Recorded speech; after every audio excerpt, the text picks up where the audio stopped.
Hey guys, welcome back to yet another video. I'm Sandeep and you're watching RevAtlas, and today we're going to be reviewing the OPPO Reno 4 Pro. Now before we get this started, please do make sure to hit the subscribe button and also turn on notifications for more videos like this. Now let's begin the video.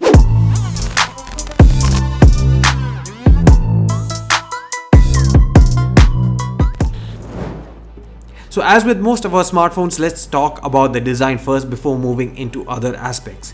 Now in terms of the visual appeal, the Reno 4 Pro is one of the best looking smartphones that has come out this year, and I really love the aesthetics that it has. The quad camera setup actually looks really good and matches the overall aesthetic that this has in the back, especially with that sort of silky texture that you can see in the silky white variant. Of course, if you want something more subtle, I guess you would go for the starry night variant, but I personally prefer the silky white. When you first pick up the Reno 4 Pro, there are two things that immediately strike you. The first is the fact that it's actually very slim at 7.7mm, and the second is that it's incredibly light as well. You definitely feel like it's going to be much heavier judging by the way it looks, but this has got to do with the fact that they use polymer resin, which is a fancy term for plastic in its construction. Now I get what you're going to say, 35,000 rupees for something that has plastic in its design. Well, to be honest, it's not all that bad. Of course, it does not feel as premium as glass, but then again, plastic does have its benefits in terms of being more durable, at least in terms of drop protection. Of course, it's more prone to scratches, but then again, they've done a good job at giving a certain effect to this, which hides scratches as well as fingerprints to a large extent. But still, I would have preferred glass on this, but I'm just saying that it's not as bad as it sounds on paper at least. The other benefit is that this actually improves the handling. Despite being a large device, along with the slim waistline, the lightweightedness actually makes it very easy to handle. However, all said and done, I would definitely like a metal build quality along with glass, but then again, this seems to be an increasing trend in 2020, at least in the lower end price segment, but hopefully that does not carry on to smartphones above 35,000 rupees like this one. Next up is the 6.5-inch AMOLED display with an aspect ratio of 20:9 and 1080p of resolution. This is brilliant and is one of the highlights of this smartphone, as it has great contrast, great viewing angles, good sunlight legibility, and is also great considering that it has 90Hz refresh rate. The screen is great for content consumption and the bezels are quite minimal all around, although it's slightly bit thicker at the top and bottom, and the sides are also masked due to the curved display, which actually feels really good to use, and also considering that the curve is not too aggressive, it does not lead to too many accidental presses. There is a front-facing 32MP f2.4 camera that's housed in a display cutout at the upper left corner, which we shall talk about in terms of camera quality later on during the review.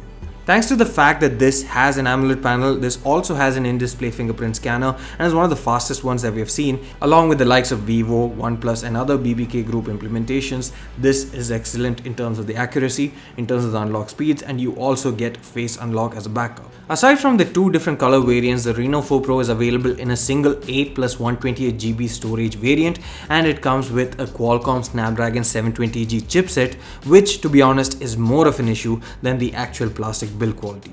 Now, the issue is not that the 720G is actually a bad chipset. In fact, it's a very good chipset. The issue here is because of the context of its price.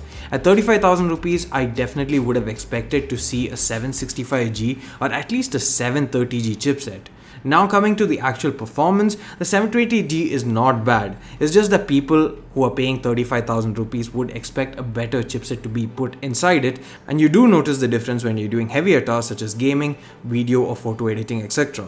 It's not that it hangs or lags or anything of that sort unless really pushed to the extreme limits, but it would have been good to have a slightly better processor on board. The storage is UFS 2.1 and you also get LPDDR4X RAM, and the storage is expandable using the triple card slot that takes 2 nano SIMs and a microSD card.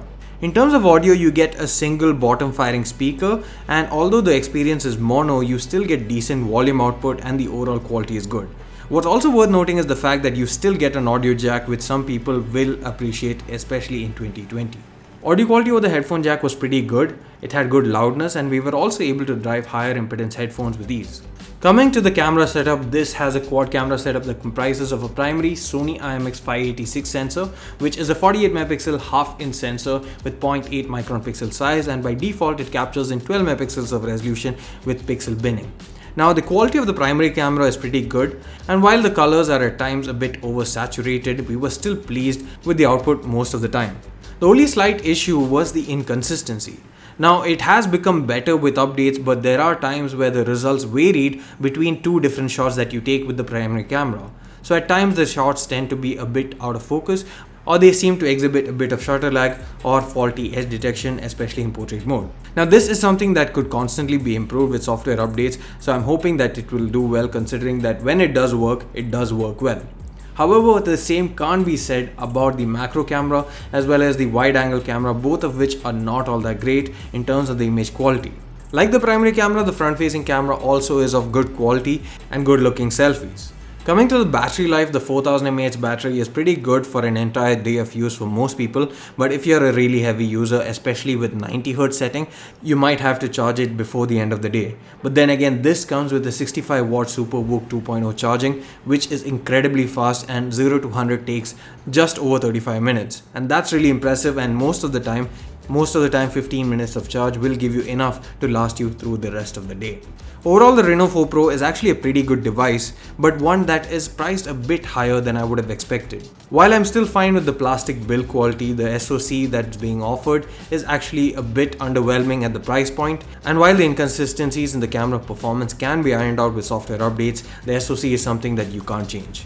Aside from that, if you're not really looking for high-end performance or doing CPU intensive tasks, then this is a good phone with excellent charging speeds, good battery life, a great screen, and many other features. But if you're looking for something with great performance, then this is not the droid that you're looking for. Thanks for watching this video. If you have any questions, do let us know in the comment section below. See you again in the next one, and please don't forget to hit the subscribe button.